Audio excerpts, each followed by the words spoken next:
Not every capital in the world can boast a zoo. Moscow can. One of the oldest zoos in Europe is located in the capital of Russia. And today, together with you, we're going to learn all the secrets of this amazing place. My name is Mike Gibson, and this is the program Moscow Mosaic. Stay tuned. This is going to be interesting. On today's program, the most popular animals. Katusa feels very good. She's our pink bundle of joy. She has a large fan group. Who are the keepers and what do they do? These are the workers who are responsible for complete care of the animals. The hard-working weekdays of the zoo's employees. And we were all ready. We all spent several nights in the zoo.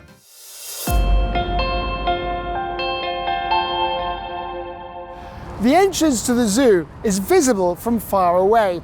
It looks like a cliff with two towers. Above the arch, there is a bas relief of a manul, which is the symbol of the Moscow Zoo. This year, the Moscow Zoo will turn 160 years old. Over the past century and a half, the appearance of the main entrance has changed several times. Initially, it was a small arch with carved decorations in the Russian style. At the beginning of the 20th century, two towers appeared which together resembled the gates of a medieval castle. In 1936, the entrance was redesigned in a concise, so-called Stalinist style. In 1996, the entrance group was rebuilt once again, restoring the historical appearance of the zoo to that of the early 20th century. At the entrance, visitors are greeted by the big Presnensky pond with waterfowl such as ducks and swans. In the summer, flamingos are also released here. The territory of the Moscow Zoo is divided into two parts, the old, historical, and the new part. The two territories are connected by a pedestrian bridge.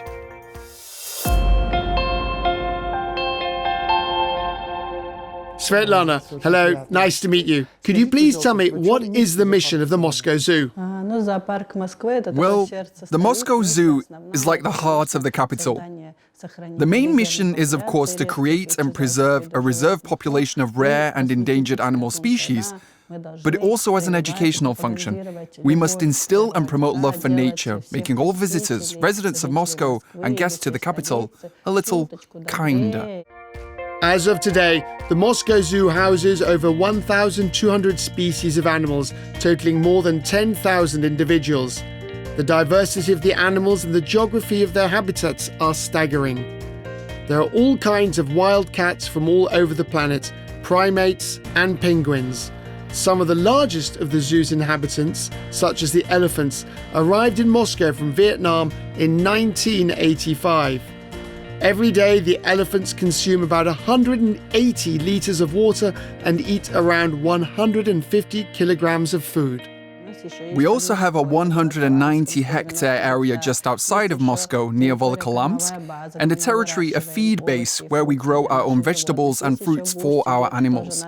There's also a territory near Ustyug, by Father Frost's house, which is also our area covering 47 hectares. Last year, the Moscow Zoo was visited by approximately 4 million people. The best time for strolls here is, of course, summer. All the animals are in their outdoor enclosures, and you can get a good look at them.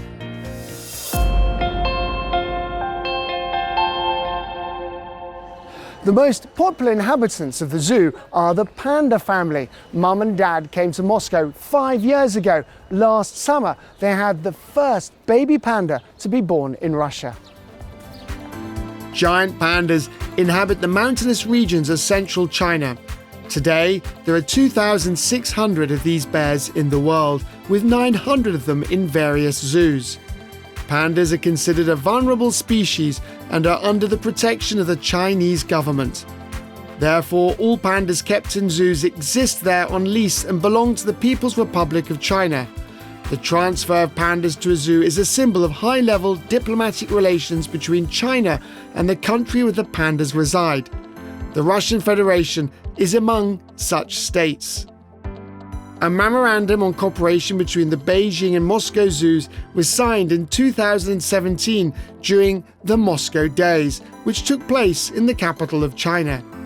It envisaged the exchange of rare animals. Russia's Chinese colleagues were interested in Amur tigers and polar bears. The Russian side, of course, wanted pandas. How were the pandas brought over from China? The panda is like an entire scientific project, and a big one at that. We started working on this issue back in 2016. It's a very complex matter. When we were drawing up the development strategy for the Moscow Zoo, we had traveled to zoos around the world and studied how they took care of these animals. At one point, the leader of China made the decision to transfer to us a pair of pandas to Moscow, to the Russian Federation, to Vladimir Putin. And we were incredibly happy. We couldn't believe our success. This is high praise, the fact that we can really keep and take care of a rare species of animals, such as the giant panda. And we only had 2.5 months to modernize our enclosure. No one believed we could do it. Chinese specialists came to us every week. They would check every single centimeter. And we were offered a choice. Either a pair that had already been established, which had already had offspring, or the young ones, Zhui and Dindin, who might not grow to like each other and might not have offspring. Well, we consulted with zoologists and decided we were participating in a conservation program, of course, and we needed to study these species from their very birth. And that's where the interest lies. That's our science. In 2019, the annual exchange took place, and for 15 years, 2 symbols of friendship between the 2 countries were transferred to Russia all at once, the male Zhui and the female Dindin. And then there was the most difficult, as I say, the scariest and most challenging flight in my life, on a plane together with this symbol of peace. This symbol of peace needed to be brought over safe and sound, and we succeeded. Surprisingly, they dealt rather well with the flight, and surprisingly, they acclimatized very quickly. They entered their enclosures literally on the first day. They didn't experience any stress, although they were very small. The first visitors to the panda enclosure at the Moscow Zoo were the leaders of Russia and China. And we thought he would handle the flight much worse. How old is he? 1.5 years old. Goodbye, guys. Bye. The Moscow Zoo team was trained in China to take care of the pandas and feed them. As you know, the main food for these animals is bamboo. It is brought by planes every week, directly from China. Every day, Zhui and Dindin eat up to 40 kilograms of bamboo. As treats, the animals prefer apples, sweet potatoes, and carrots. To prevent the pandas from staying in one place, the zoo staff hide some of the food so that the animals can find it themselves. On holidays or birthdays, the animals are fed panda cake, a special cake made of crushed corn, rice, soy, and eggs. The zoo has rebuilt the enclosure for the pandas. An irrigation system has been installed outside, so even during summer it remains cool outside. The humidity in the indoor enclosure is always maintained at a level of at least 60%, and air conditioners are allowed to keep the air temperature at 25 degrees all year round. The walls are painted with Chinese landscapes to make the pandas feel at home. Our climate suits them very well. They absolutely love snow, and you can see how they enjoy themselves, playing in the snow, especially Zhui, trying to pry off those ice pieces with his paws. They turned out to be very interesting and charismatic animals. Zhui is such a simple soul. If the keeper gives him toys, he hides the food on purpose, then he rushes out and immediately breaks it, tears it apart, and asks, "Where's the rest? Come on, let's have more." Since pandas are solitary animals, with each panda having its own separate territory in the wild, they are also separated in the zoo. Only last July, they were introduced to each other for breeding purposes. By the end of August, Zhui and Dindin had their first cub. The first not only for them, but for the whole of Russia. There were difficulties with pregnancy planning because this was the first time we had planned a pregnancy. The whole team were working here. That is, the keepers were monitoring behavioral changes, and for our part as veterinarians, we were monitoring hormonal changes. We had realized that Dindin was already pregnant due to her changing behavior and hormonal profile. At the time of delivery, we had already invited our Chinese colleague, and he accompanied us for the birth, and we were all ready. We all spent several nights at the zoo just in case events had unfolded poorly. Now, a bad scenario is when they don't feed or, for instance, they abandon their child. We already had a cuvette or an incubator prepared for that eventuality, and we were prepared to feed and grow the cub artificially. But, of course, we were very lucky. She turned out to be a wonderful mother. It was a very fast, painless, and easy birth. She immediately picked up her baby in her arms, and after a while, she began to feed her. It's very rare for a panda to be born in a zoo. For us personally, as for the zoo, this is of course a huge achievement. Congratulations. Thank you. The baby was born weighing only 150 grams. The panda's name was chosen by the whole of Moscow, Katusa 1. That's what the young panda was called. In China, this is one of the most popular Russian names. We waited all day for a little Katusa to wake up, but now there's absolutely no way to reach her. When Katusa is not asleep, she's up to all sorts of mischief. She pesters the keepers, misbehaves, and loves to play. Moreover, Katusa is smart and cunning. Recently, she even attempted to escape from the cordoned-off part of the enclosure by pushing away the water bowl. Sometimes it may seem that Katusa's fur takes on pink shades, and indeed it does. It's all because of a pigment that is contained in her mother's saliva and turns pink when it interacts with the air. The mum often licks her daughter, so Katusa sometimes acquires an unusual shade of colour for a panda. How is Katusa feeling today, and what is her character? Katusa feels very good. She's our pink bundle of joy. She has a large fan group. All the visitors constantly write, ask, they even demand that we post videos of her. She's very beautiful, like Moscow itself, and she has the same strong character. She's also headstrong. She won't do anything unless she wants to. For example, she was born in a quarantine zone and considered it her home, her den, where she felt safe. But the task was to move her to the public enclosure, which took a long time. We had the opportunity to watch a whole series of events unfold as her panda mum tried to lead her into the pavilion, showing her the direction to go, pointing out the stairs, and coming up with various tricks to lure her out. Of course, there was one time she slipped away and her mum had to pull her back by the scruff, but Katusa went back on her own. And this happened several times until her mum devised a new strategy, seemingly just a bear, but she came up with a whole strategy on how to lure her daughter out. She even pretended to lie down, tempted her with food, so Katusa had to come out into the large enclosure to eat. But Katusa is so cunning and clever that she would sneak out into the enclosure at night. Just imagine it. And when we saw that she was fearless, actively roaming around the enclosure, we realized it was just Katusa playing tricks. She felt no fear. Her mum, by the way, was watching her very closely.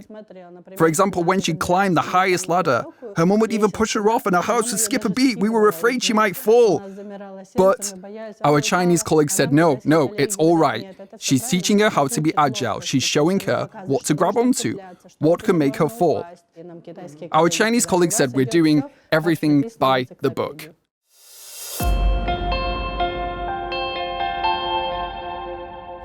The level of medical care at the Moscow Zoo is very high. It might be the envy of many people. There are regular examinations, blood tests, and consultations with nutritionists.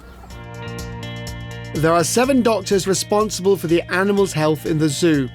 Medical care is divided into planned events such as treatments, vaccinations, contraception, and then emergencies, including injuries and illness. During transitional seasons like spring and autumn, animals can catch colds. It's just the same as with people.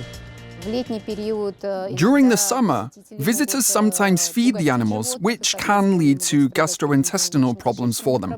Additionally, we have a lot of adult animals here, so another significant aspect of veterinary care is, of course, geriatric medicine.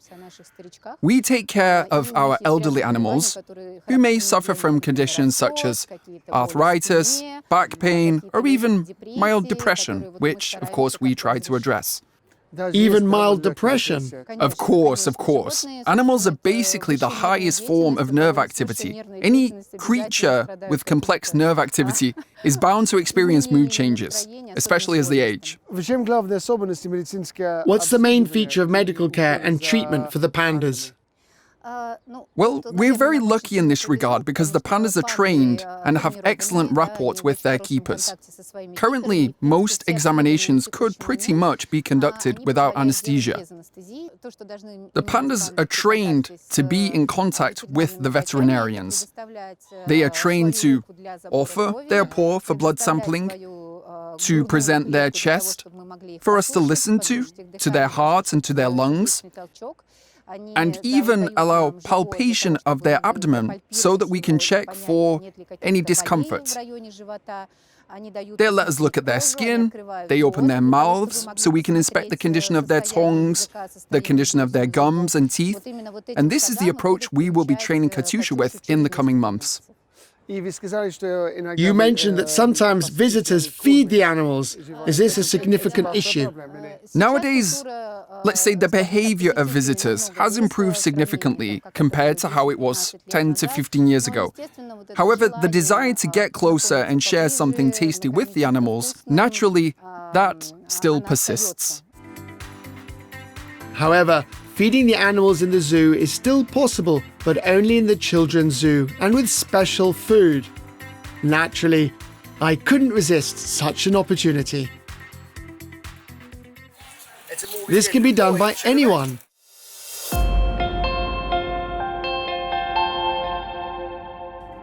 We've mentioned the word keepers many times, but haven't explained who they are yet. They are the best friends and main helpers of the animals. They are the ones who take care of the animals directly, spending the most time with them. These are the workers who are responsible for full care of the animals. They prepare their feed, they clean up after the animals. We also monitor their health because the keepers are the first to notice any changes in the animal's health. Then we inform our veterinarians, who naturally come and conduct examinations and observations. The keepers also make changes inside the enclosures.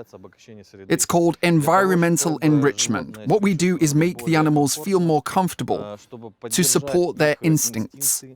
In addition, the keepers conduct special training sessions with the animals. Unlike traditional animal training, the main goal of these sessions is to ensure safe interaction between animal and humans in the event of basic medical and care procedures. For example, here's how they conduct training for a leopard. By standing up on its hind legs against the cage wall, the leopard provides access to its body for examination, sample collection, or care. During these sessions, the keeper uses a special stick to stimulate various procedures, helping the animal become accustomed to the handling.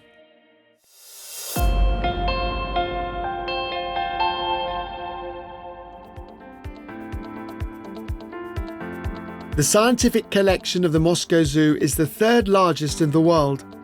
It includes not only representatives of flora and fauna, but also various research programs, as well as literature.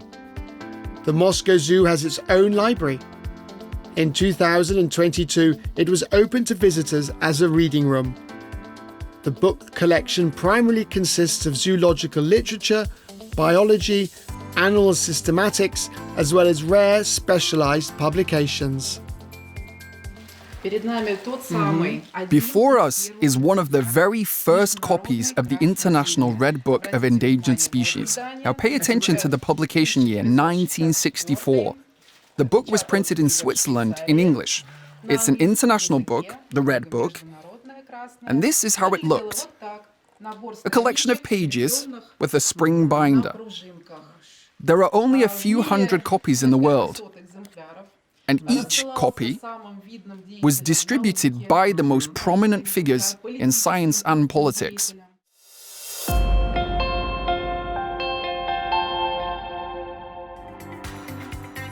The life of every animal in the Moscow Zoo begins either with being born here or with a 1-month quarantine if they come from outside.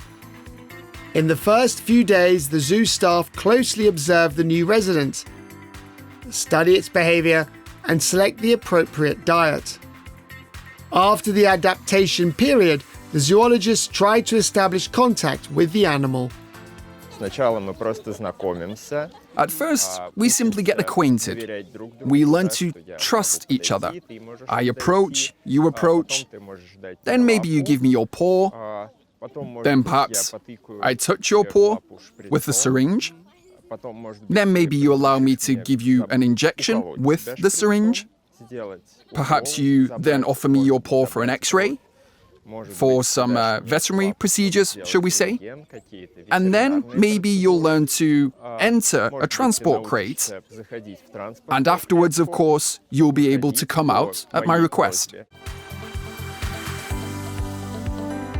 The main task of the zoologist here is to formulate principles of caring for the zoo's inhabitants, study their behavior and needs, and create environments that approximate their natural living conditions. All of this is done so that the animals feel comfortable while still retaining their true natural behaviors. Most of the residents of the Moscow Zoo are social animals, so it's important to choose their neighbors carefully. Some animals require a large group, while others may prefer a small group, but it's desirable for each of them to have some kind of companion. For example, with wolves, it's better if they are in pairs. They support each other, they help each other, and of course so on. Now, when it comes to different species, because of course there are many different animals of different species in a small territory, they do get used to the fact that some other animals live in close proximity. But sometimes they, of course, exhibit behaviors that are innate to them. Let's say that they are born with. Now, how could I put this? Wolves will observe ducks wandering around. Some other animals, they might watch. They might stalk them. Even if they can't catch them, they're interested. They're interested, yeah, they mimic the act of hunting. Now, actually, what we do for environmental enrichment is largely aimed at allowing the animal to exhibit the behavior it's designed for. That is, the behavior that it is adapted to. If it's meant to hunt, then we'll provide that opportunity for the animal. If the animal is meant to tear apart prey, then we'll give it food, not in small pieces, but in large chunks. Or maybe we'll wrap it up in something that needs to be torn apart. For each species of animal in the Moscow Zoo, special care and feeding methods have been developed. The animal enclosures are not just exhibition spaces, they are complex facilities with infrastructure and proper zoning. In each animal house, efforts are made to recreate real living conditions. Some enclosures are divided into outdoor and indoor parts through which the animals move at its own discretion. By the way, the oldest building in the zoo is the enclosure for hoofed animals. One of the long-time residents here is Samson Leningradov, a giraffe who has lived here for almost 30 years. He is among the unofficial top 5 most popular animals in the zoo who visitors come to see from generation to generation. This ranking also includes elephants, crocodiles, hippos, and large predators.